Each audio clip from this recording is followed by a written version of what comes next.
I'm Chris Anderson, cartoonist, writer, and storyboard artist. My work can be found in the pages of Creepshow and Heavy Metal, and my co-creations Lost Angels, Spectral Showcase of Fear, and Chaotic Neutral, as well as my upcoming books, Something Seems Off, and Three-Headed Pigman, which will be serialized in my Patreon. Today, I'm talking to writer-artists Tony Fleecs and Tim Seeley about the 1992 Chicago ComicCon program featuring the Image founders. Welcome to Chris Anderson Comics.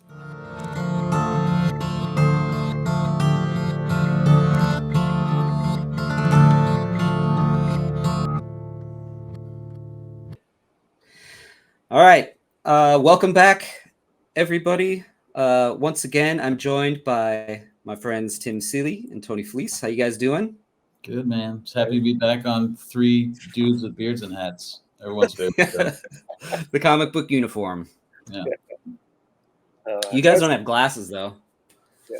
Oh, I can get some. Have them. I'm wearing my contacts to be different than them. Oh, okay. Stand out from the herd. Yeah. And Tony wear the black t-shirts and the hat and the beard, and then I'm trying to That's get the local man uniform. Yeah, that's the local man. So we're going to talk about this little artifact, the 1992 Chicago ComicCon program, where most of the founding fathers of Image Comics came. I lived in just outside of the Twin Cities at the time, so this was a huge trip for me because Chicago is close, but not that close. It's like a 6-hour drive. It's crazy. And this was probably a defining moment in my life. It was around the time that I was cementing the fact that, yeah, I'm going to be a comic book artist, because comic book artists make millions of dollars a month. Yeah. Yep. And Tim, you were there. You're a Chicago boy. You lived in Wisconsin at the time, though, I take it, right? Yep, Lost, Wisconsin. I drove down with my family the 4.5 hours. We waited in line in the hot summer sun. It was on July 4th, I believe, right? I think so. Was the signing? Yeah, and I got a shirt signed by Al Simmons and Todd McFarlane. And then I got that poster that I showed you guys. I also have a poster cover of this one. And I got to meet Jim and Eric and Al Simmons and Todd. And I missed the other guys. I'm pretty sure I didn't. Jim Lee was not there when I was doing it. But same for me. If you were a kid in 1992, I was 15, and you were there at the birth of Image. It fucking never left you.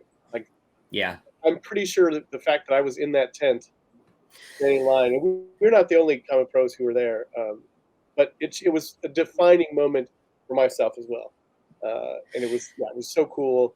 And my parents were with me, my mom and dad, and this is like the first time my parents had never been to a Comic-Con at all before. 1990, my first convention, because there was none in Wisconsin really. So right. Yes, this was the defining moment, and then every year after that, from 1992 until I think until it ended, I was going to Chicago ComicCon. Now it's owned by different people. It was and then I got taken over Wizard and all that crap too. So yes. Yeah. I got this T-shirt signed by all the cool. the people that were there too, which is cool. And I showed you guys this off camera, but I'll pop it up here. You and Todd. Wow, look at that. The camera, the camera really wants to go to it. This damn drifting thing. It knows. It sees that handsome face. Like, ooh, who's that? My first convention was 2005 in Chicago. It was Wizard World Chicago, so it was the same show. 10 years later, 12 years later. But I have that same picture. I got pictures with Frank Miller there, and with Brian Michael Bendis, who was my personal Lord and Savior at that time. So Chris, you and I we were young and ahead of the curve on this, I guess. I was reading the comics, but there was no possible way that my parents. There were 5 kids in my family, and they were taking care of those motherfuckers. They weren't taking me to no Comic-Con. Yeah, my mom dropped me off at one at the Air Force Academy, which was just like a one-room show where there's a bunch of vendors and dealers and stuff. but also Stan Lee was there. Whoa. So I met him, and then I just looked through, long boxes all day. But that was the closest thing to anything that I went to. Well, I also remember at this convention, and it was so sort of enlightening, I guess, too, because that's the first time I saw other comic fans. Because I just had my brothers. I didn't know, and so I was standing in line waiting for these guys, and there was this guy who was like, he's the biggest Jim Lee fan on earth. He was talking about how he had driven all the way from I think it was like Georgia or something, and he had this book. He said it was the first Jim Lee thing ever, and it was called Samurai Santa, and it was a Jim Lee comic. I was this is like the first time I'm talking to someone who like knows more about comics than me, and I was like, what? So yeah, it was like and I've never seen that comic since. I believe it exists, right? That's the name of the first comic he did. Yeah, he inked it. Yeah. So I've never seen it since. That guy had it though. It was a big deal. Got to track him down. So this cover is cool because it has each creator doing their own character on it. So even had Wills doing the Wetwork stuff, which didn't come out until way later, I think. In fact, I think he was there. I remember him being there, and I have a postcard of Wetwork signed by him because they didn't have any books out yet. Well, they printed that preview for it in like Wildcats number 2, I think. Like it was. Yeah, I don't think even that was out yet. It was going to be like the Wildstorm Brigade, it was the next thing to come out. And Wills being the founder, like they were positioning him in all these things the same way, and then all that shit happened, slowed him way down. Right. I don't think Rob was there, right, Tim? I was not there. I would definitely have had. Right. Yeah, I would have flipped out. So let's just flip through it and see what was going on at the time. So there's a previews thing for Wildcats. It looks like Wildcats #1 getting ready to come out. Yeah. So it was the next, right? Because those books came out in. Which ones had already come out by the time this was? So I have Spawn signed. I have Savage Dragon signed, and I think that's it. Youngblood. Because I believe it started coming out May, right? Or April, May they had started coming out. Yeah. So yeah. So I had like a few of them, but yeah, there wasn't a lot for sure. Do you think that said Comics because it was Chicago? Like, was that around the time of that Saturday Night Live sketch? Yeah. Yep. 100%. Well, yeah, and we were Chicago. Yeah. That's still a joke here. That's here forever, I think. Oh yeah. Oh, and I actually have that poster too. I have that Vampire Summer Nights poster right there on my wall. Is that Art Adams? Who is that? That's Art Adams. Yep. Art Adams, yeah. Wow. I guess this was my year. I have the cover of that, and I have that cover poster. Bad for Wizard. Wizard was God then, which is crazy. And then so I remember. So the thing with this particular guide was that usually they weren't this thick at Chicago ComicCon. They went all out on this one because they knew this was comics on the upswing. Everything was sound good. Yeah, that's it. That's pretty nice, Batman. Wow. Yeah. See, so this. Oh, that's the role playing game. Yeah, and then that. Yeah, that was. There we go. This is always interesting too when you look at these old things because they'll have ads for like distributors, like old distributors. Yeah. And those places were gone within probably months probably of this because everything got snapped up by Diamond and everything. Capital, whatever. Yeah. What year was that? That was like 94, or was it before that? Yeah. All right. Caliber Press. Oh, so this is great. I remember this. This is where I discovered Megaton, which Gary Carlson, and Gary was lived in Elgin, which is near Chicago. And so I was like super curious about this stuff. And Tony, I've talked about this. Yeah. So Megaton, he looks kind of like Crosscheck. He has the X on his chest. He has. I didn't realize at the time that I was probably pulling from. But Megaton, famously first hired Rob Lockley, first hired Eric Larson, first hired Angel Messina, and Gary used to teach at the college I teach at now. So he was at Columbia. He went to Columbia and he was a teacher there. That's kind of cool. Married with Children was all the rage. Those comics are great too. Drawn by Tom Richmond. Yeah, they were from Now Comics. I remember those coming out, which was also in Chicago, and the show took place in Chicago. And Chicago used to be more of the center of the comic universe than it is now. Now it's kind of because we had like, I think now by '92 the only I think both First and Comico were gone, but they brought back First or Comico for a little bit in the '90s in Chicago as well. They were drawn by Tom Richmond, the caricature artist, the Mad. Yeah. Some I've got a page. I own a page from it. Really? I just took a workshop with him last time I was in Minnesota. Oh, cool. It was the best money I ever spent. Yeah, crazy small world. So yeah, here where they're talking about Megaton, and you got one of the first appearances of Savage Dragon, which he's now pulled this kind of version of him back into the book, right, with this sort of like round short fin. His name is just a regular guy's name. His name like Kevin or something. Is it?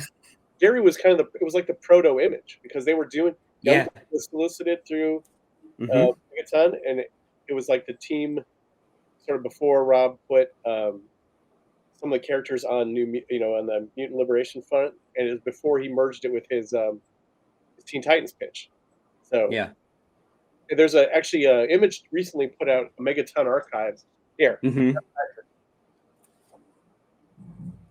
Are you pulling it out? Oh, recently put this out. You can see here's Megaton. You can see the crossjack sort of. Yeah. But this book is amazing. It's got because Vanguard became an Image book, and that's Vanguard right there. Yeah, he's right here too, John, in this Gladiator, right there. Ithrian, he became an Image character. So like, there's so much stuff that was proto Image with this stuff. Great book, totally recommend it. Yeah, I gotta snag that one for sure because this is when I was introduced to it too, Tim. And they were so hard. They still are, I think, so hard to find. Like you couldn't track them down. Yeah, it wasn't until much later that I found those books. Yeah. You know, in Chicago, sometimes I'll find them in like a bunch of them. I'll find like in some little store somewhere because this was the main place they were distributed. Yeah, right. Regionally. Yep, the Rob Liefeld stuff.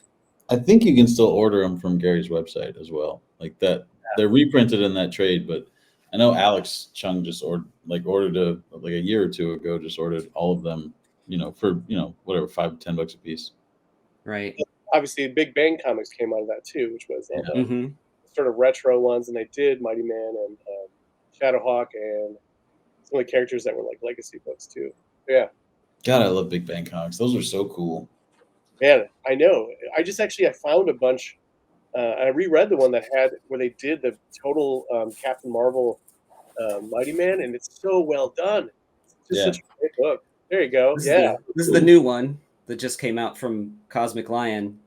This is a Jim Rugg cover, but it's got no, I'm not. Christian Misi's in here. That guy. But Don Simpson's in here. There's Misi. Yeah. Well, that was what I was confusing too because Megaton and Megaton Man were different. Yeah. One was Don Simpson. Yeah.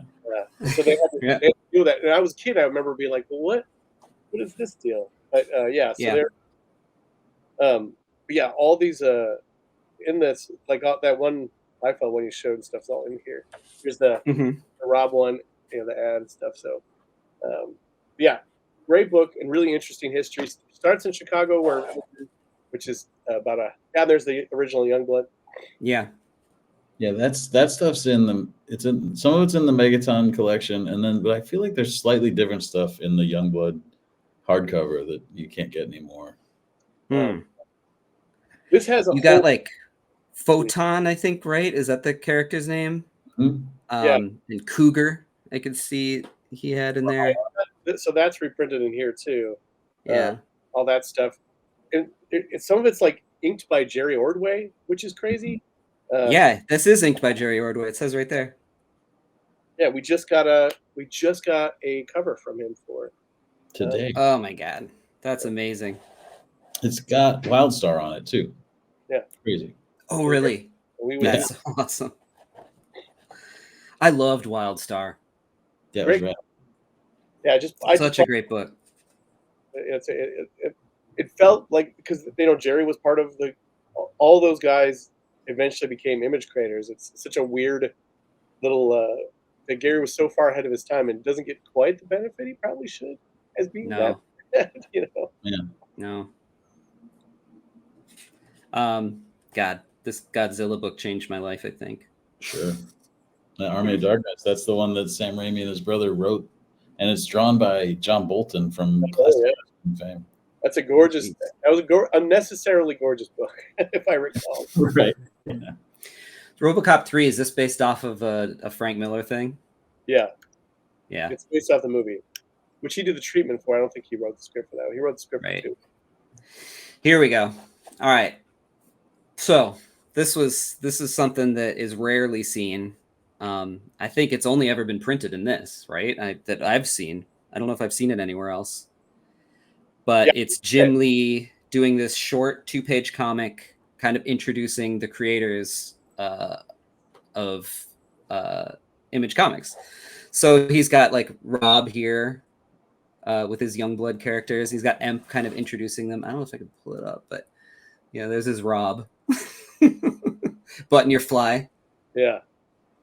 This is, I remember when this came out, it blew my mind because it's not super complimentary, you know, and I guess as a Midwesterner, like well, one, I thought everybody was friends. I've talked to Evan Dorkin about this, where you have this like image of things in your head that Stan and Jack were good friends, and then it kind of bothers you when you find out, like, you know, these guys knew each other, and some of them were friends, but like none of them were like super tight except for, you know, Rob and Jim Valentino. They were super tight, and I mean, that's kind of it, right? I mean, other than that, like, nobody is like, you know, out all the time or whatever. They were all in places, but yeah, none of them were like super good friends. So this is super interesting psychologically when you read it, because you're like, oh, it's just full of little jibes, you know, little competitive jibes, which would be the problem with Image Comics for years after this thing, right? Yeah, it's super verbose too. Look at all that lettering. Holy crap.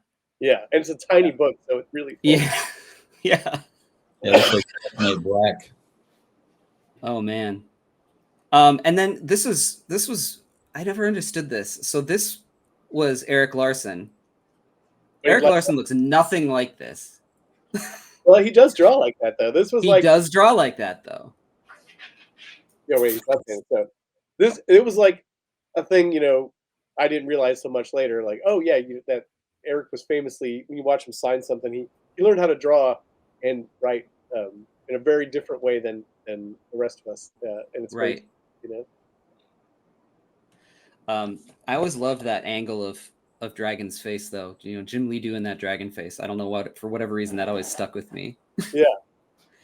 And then you got Todd here in the Violator suit. It's just great. It says something about his Gooner, right? Gooner, right there. Gooner. Right on his. What the fuck does that mean? I didn't know. I was just so confused by Gooner, and I guess it's his stomach, or if it's Canadian or something. I don't know what it is, but we gotta get Gooner in his backup stories. Yeah. Maybe it's a hockey term for like a bruiser, you know, like. You know what? I have Google here. Let's find out. Gooner slang. Let's see. What is Gooner? Well, because I told you guys, I know what gooning is. yeah. That is like okay. Yeah, no, it says Gooner, internet slang, someone who practices gooning, which, if you want me to explain it, I will. What's your audience, Chris? Go for it. Okay, gooning is like edging. It's like when you jerk off, but you don't finish for like as long as possible. That's gooning. So I don't know if this was what Jim's joke here was, but if you look up Gooner slang, it says a man who watches porn all day and strokes it. It gets worse. Anyway, that is what it is. That is what it is now. I don't know what it was in 1992. Let's just assume it's the same thing. Yeah. So if so, then Jim's like, "Hey, here's Todd. He's a total gooner." Maybe I can get Todd on the channel and I'll ask him. Yeah, or Jim. Ask Jim. Or Jim. Jim lives down the street. Maybe I'll just go and stand at his gate and yell over the top of it. It says gooner. Yeah. Jim. For some reason, and when you told me you were going to do this book, the first thing I thought of was gooner. That was literally the first thing I thought of about this book. Of course it was. And this is what 31 years later. That's what I thought. Yeah. Jim drawing Shadowhawk and Jim Valentino is a great image. I mean, he's just obviously Shadowhawk is Wolverine, and Jim drew one of the best Wolverines, so obviously it's going to be great. Yeah, he also was good at drawing Chrome. It's really the perfect storm. Yeah. Draw to be more often. It's awesome. So cool. He didn't draw Mark in his Shadowhawk thing. I mean, in his Cyberforce thing, or Wilson his. Those guys were really good friends. They were studio mates. They were pretty tight. And Mark's from Chicago, by the way. He's a Chicago guy. He was roommates with Hilary Barta, and that's how we ended up with the comic Stupid. True story. I've heard this actually. Yeah, and, that's a trip. And then Todd said, "Stupid is stupid. Cancel it." Yeah. True story. So this is story and art by Tony. Are you there? Did we lose you? I think we lost Tony. I'm here. I just got to plug in. Okay. Oh, okay, gotcha. But we do BYC and JYL story and art. So Jim Lee and Brandon was it Brandon Choi? Was that his name? Yeah. Yeah. So he got a cameo in this. Oh yeah, I don't think I've ever met Brandon Choi. He was never. I don't think anybody has. He's in a photo and then he disappeared. Yeah, I've never met him at a show or anything. He was never, because he wrote Wildcats all the way up through and Gen 13, all the way up through like 95, 96, I think.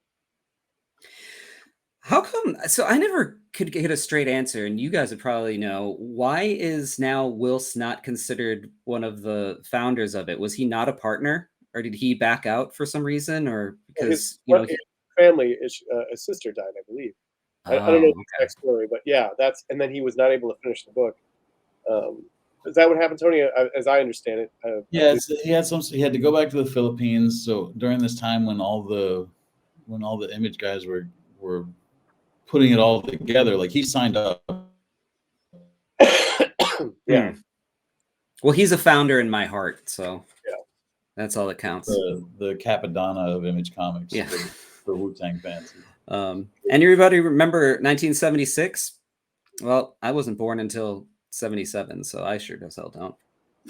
What was that? I don't remember what that article was, but that was. I don't know. It was the original logo by Tim Conrad. Because 1992 was the 17th annual, so I believe that it was the first Chicago ComicCon. It was 1976, and they used to do it before it was out at the where it has been for a long time. They used to do it downtown, I think. Chicago ComicCon. Yeah. I don't remember where it was. When I was a kid, 12, 13, I would hear about Chicago ComicCon, and I always want to go. We had family there, but I never got to go. It wasn't until 1992 that I finally got to go. So yeah, maybe I went to 1991. Maybe that was my second one. I'm trying to remember. I remember meeting Peter David at one of these, so maybe I went in 91. And the Playboy Playmate Flaxen, what was her real name? She had a comic. She was a Playboy Playmate. So my dad took me to signing of that. Oh, yeah. So of course. It might have been 1991 when I went to that one. Oh, that's amazing. Chris, does this also have the comic in it where Todd McFarlane draws one, or is that the next Chicago ComicCon comic? Because there's one that where they talk about it's a little comic, and Todd draws himself, and it's Neil Gaiman, I think, where it's I think it must be the next one because it's around the time. Todd, it's Neil and Frank Allen, and so there's a little comic in that book too, and in it they have it's like a little strip, and it says, "How did Todd McFarlane get Neil Gaiman to write Spawn?" And then the comic's just one panel, and it says something like, "How about $60,000 or something like that?" And then it's just Neil going, "Yep." And that's it. That's the whole whatever. Oh, that's amazing. I've got these books somewhere. I have that one too. But it's got little. Then I think there's a counterpoint, and then it's drawn by Neil Gaiman, I believe. And so Todd draws. Oh, really? Yeah. Oh man. Yeah, I didn't go back the next year. Now I wish I had. So these are all like old Chicago area comic shops too, 10th Planet and stuff. Those are all gone. Yeah. Oh, I'm Our sure. Comics is still there. That's pretty cool that they've got ads in there. There's multiple Chicago Comics still there. And Oh, Graham Cracker, right? There's all the ads for the old stores. yeah. And it also kind of goes over like who the guests were. I just noticed here for Oh, yeah. all the different ones, which is kind of cool. Oh, cool. This because this is their 17th anniversary. Yeah. I remember I brought my portfolio to this one too. Oh, yeah. Yeah. I remember Denny O'Neil was looking at it and Dick Giordano looked at it. Wow. And they Damn. both loved it. In fact, I got a Marvel for Marvel. That was back in the day when you could just walk up, like they just had like an island or just like a long table, like an L-shaped table, and you could just walk up with your portfolio, and the editors were there. Yeah, when did it change? Because it was like that when 91. I must have got a 91 then because I was 14 years old. I got this. My portfolio was a like a notebook with like plastic pages. It was like a trapper keeper basically. But yeah, I was able to show my stuff. It was really easy. I got a nice critique. There's none of this like drop off. It was like things were just different. But comics were more popular then. I don't know. It's strange. But I went back. I went back my senior year of high school. That was the only other time. It would have been 96, and it was still the same thing. In fact, that's when I got like a tryout at Marvel. I would have never. I don't know if I even turned it in, but I never would have gotten in. But that would have been right before they went bankrupt anyway. Maybe I would have gotten in. Who knows? Well, I was an intern there in 1999 when they were in bankruptcy. And so we have similar paths here. Yeah. But it's weird because I guess comics were more popular mainstream wise, or they were selling more at the time. But Comic Cons weren't like normal people there. It wasn't like now where like on Sunday you would just have families and shit. It was really specific, super fanny, and attendance wasn't super high, but it was like all hardcore people. It was never now like, which I think is better. But now you go to C2E2 and I don't know, 30% of those people are just curious, Yeah, or getting their picture taken with the 5th Red Power Ranger or whatever. Yeah, and this time it was only hardcore comic fans, and the attendance, and I can't say for sure, but it was probably around like, less than 20,000 probably. Probably, yeah. But last C2E2 was 85,000 or something like that. I think. Right. Yeah, it's just like it's something to do on the weekend and bring the family to. Yeah, exactly. And you've got the manga kids, and you've got the the cinema fans and all that other stuff. Does that say Ines? Ines. Ines. But this, I think, Australian for butthole. This was the first time I believe I heard of Sandman, because that was right around 1990. I think. No, that's not true, because I think I got Death 1990. Yeah, because that is definitely Chris Bacalo. Yeah, so I think I must have that then. I remember that was like a big deal when I had to sneak copies of Sandman from the comic shop at 13, which I guess I was able to do. So yeah. Yes, these are cool. Well, I remember they used to do it at Chicago ComicCon too. They used to have like the Artist Alley were more. It was like publishers. It was like little publishers, but I'm like really little. And there was guys. Like I remember going around there when I was 13, 14, and I would go and buy back issues and shit and buy things I shouldn't have. Like when I was 1991 when I got all of Watchmen and stuff like that. But then there would be like the indie aisles, and there'd just be publishers, and people would be like, "I published this comic." No one does that anymore because that's expensive and stupid. But they would be like, they would have this like full black and white comic. I remember there was there's this company called they did a book called The Unseen, which was about an invisible serial killer, and there was there was a guy who did this comic called Grim Reaper, and so when I moved here years later, like in 2002. I would go and hang out with like all the Chicago comic creators, and those guys would be there. They were just like still hanging out. It was great. Love it. There was like more of a community around the indie stuff then, which it's just now it's online and so much now. Like and I know because I teach these kids. Like now, you go to a comic convention and it's all my students, but they're smart. They don't publish a comic because that's so expensive. They put the comic online and then they print like prints and stickers and then pillow covers so you can cuddle with their character. Like they don't waste time on making comics because I fucking $3,000 or something to print a book and then sit on a pile of sell them one at a time in Artist Alley, you know. Talking about the old guys not wanting to get out of the way, right? Yeah, I mean that's what I used to do, you know. Like I used to. That's what I did. I spent my Burger King money. I spent $1,300 I published a book. I sold them for $2 a piece. You know, I made my money back. That's what I still do. This is cool to have the all the shops in the Chicago area, and then have a map in here for everybody to see where to go. Oh, that's awesome. There's still. I actually was driving around yesterday. I had to go find my some CBD, and I went to a neighborhood or not a neighborhood, a suburb I don't usually go to, and I put on my phone just to check, and I was like, holy shit, there's a lot of comic book stores out in Chicago, just tons of them. It's crazy. It's still one of the more concentrated comic book areas. I'm just realizing that that's not what this is at all. This is one shop. This is a chain. All American Comic Shops. They had 9 shops around the Chicago area, and Mike's on Mars is an All American Comics affiliate. Huh. I've never heard. So they had, yeah. Oh man. Because the only big chain we still have is Graham Crackers. We have the Graham Cracker stuff, and then the affiliated Chicago comic stores, which is Quimby's and stuff like that. But we only have one chain left, I think. Right. Some early Wildcats art there. Keep up your image. Yeah, there you go. Yeah. There's an ad for Spawn. And then Moondogs, which was that a distributor, right? Oh, that was a store. It was like all. Yeah. Yes.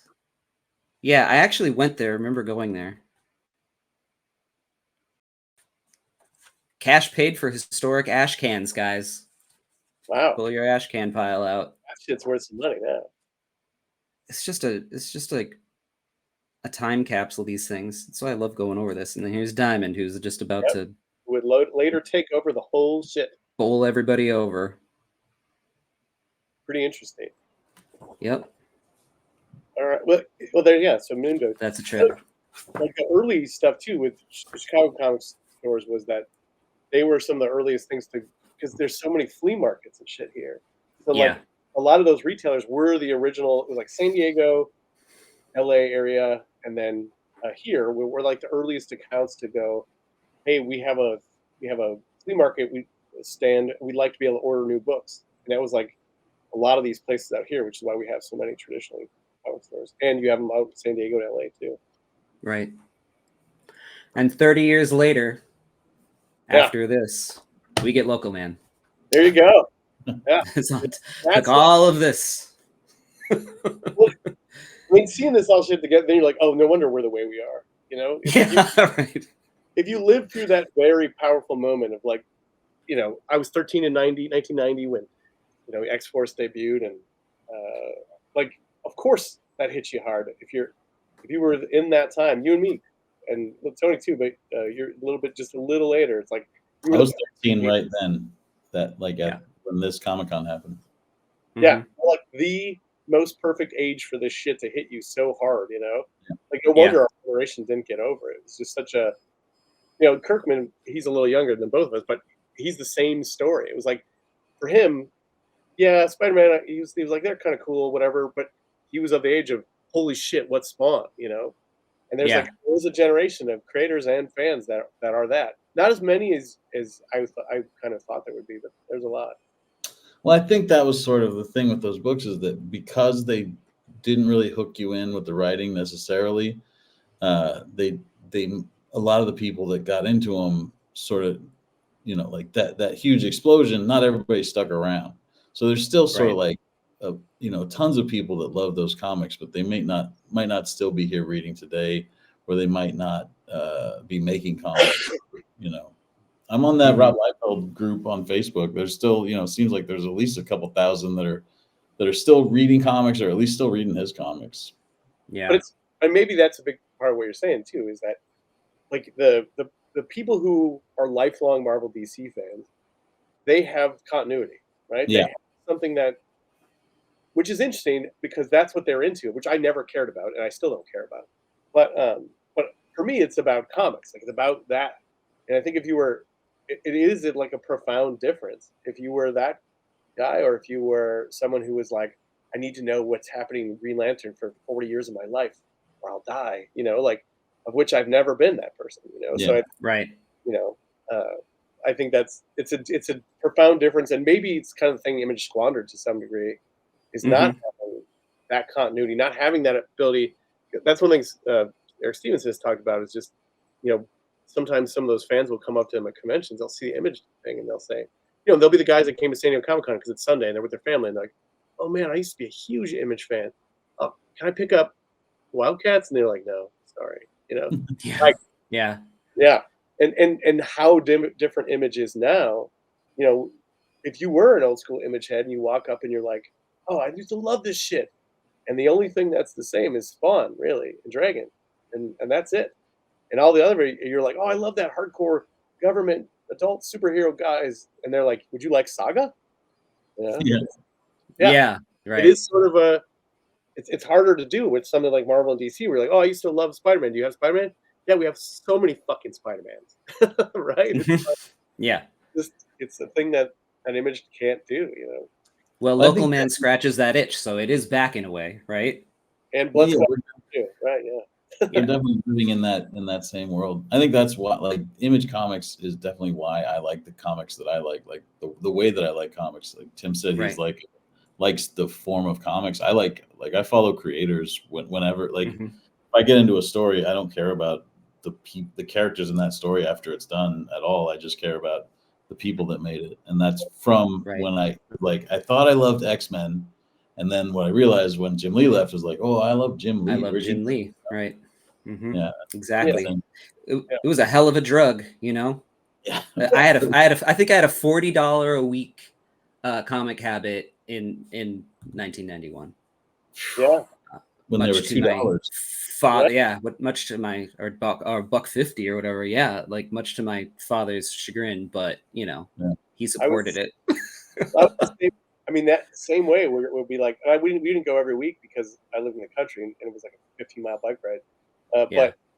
But when we would go, it was just, holy shit, I gotta get this, and then so it would be, we would go to Green Bay or something and go to a comic shop, and I would walk away with 40 books, and that would keep me busy for a month and a half. But like, you know, that was, I do miss that ravenous appetite for this stuff, which, you know, like now it's, you know, I bought this fucking Megaton Archives thing, and it was like super clinical for me to go through it. But I wish I had been like, I got to get this book. I'm dying to get this book. I don't have that anymore for comics. But you know, we need to get that back into people too. That's absolutely.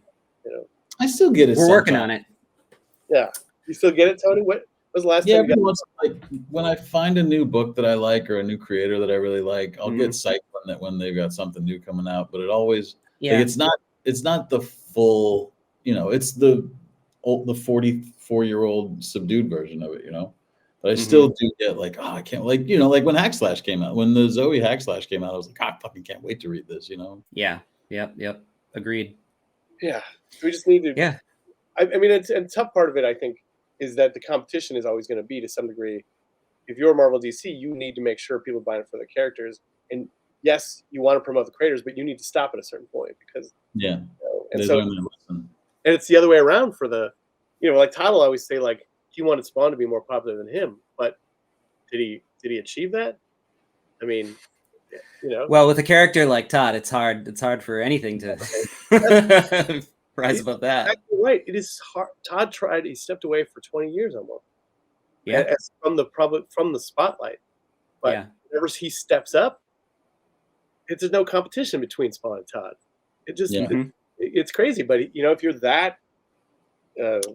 Also, because Spawn, the way that he built the character, and I think he just wasn't, you know, like, he didn't consider it, but he's trying to run a character for the rest of time. Like, he wants Spawn to outlive him. and the guy is just bummed out that that he got betrayed and he can't be with his wife anymore, you know? So it's like, I would much rather a guy that's just like super competitive and hilarious and, you know, clearly somewhat affected, you know, but just like an insane hustler. Like that's the kind of comic I'd like to read, you know. Todd as character, yeah. My buddy that got dumped, I don't want to hear about that shit for, you know, longer than an hour and a half or something, you know. Yeah, if he could just drop himself into Spawn, you know, get real meta with it. Gooner. The Gooner. All right, I should probably go hang out with my family. All right, you want to drop your info then, Tim? Yes, you can follow me on Twitter, Hacking Tim Seeley, Instagram Tim Seeley. That's good enough. Okay, cool. And Tony, what's up? What's going on? At Tony Fleecs everywhere. Make sure you tell your shop that you want them to order Local Man Volume 2 and Local Man Bad Girls by March 4th. That's the FOC for that. Also the FOC for Feral #1, which is my new cats in the zombie apocalypse sort of rabies site from the creators of Stray Dogs. And then on March 18th, tell them that you want Uncanny Valley by Boom Studios, which is like Percy Jackson meets the Looney Tunes. It's me and Dave Wachter. It's the most beautiful comic you'll ever see. Nice. All right. Okay. Well, that was really fun, you guys. Thank you for coming on. I really appreciate it. Yeah, this was great. Yeah. Have a good day. All right, you too. All right. See you guys. Well, Thanks for watching, and don't forget to subscribe to my Patreon, where at the $3 level, I'll send you my sketchbook, The Sketch of the Masters, and at the $5 level, I'll send you the sketchbook, plus my mini-stories, not Man nor Beast, but Moss, Stench of the Sea, and The Voyeur. At the $8 level, after a year, you'll get a commission. Don't forget to sign up for my newsletter in the show notes. Check out my store, where I have lots of original art. And you can also buy books like Lost Angels, a sci-fi YA adventure about a girl who has to solve a mystery in a crashed alien city. Spectral, a showcase of fear, is about a sinister puppet master who travels from town to town telling tales to children who may never sleep again. You can request a commission at any time just by contacting me. Here is a list of the upcoming conventions that I'll be at the time that this video was released. And don't forget to like, leave a comment, and subscribe to the video. Again, thanks for watching.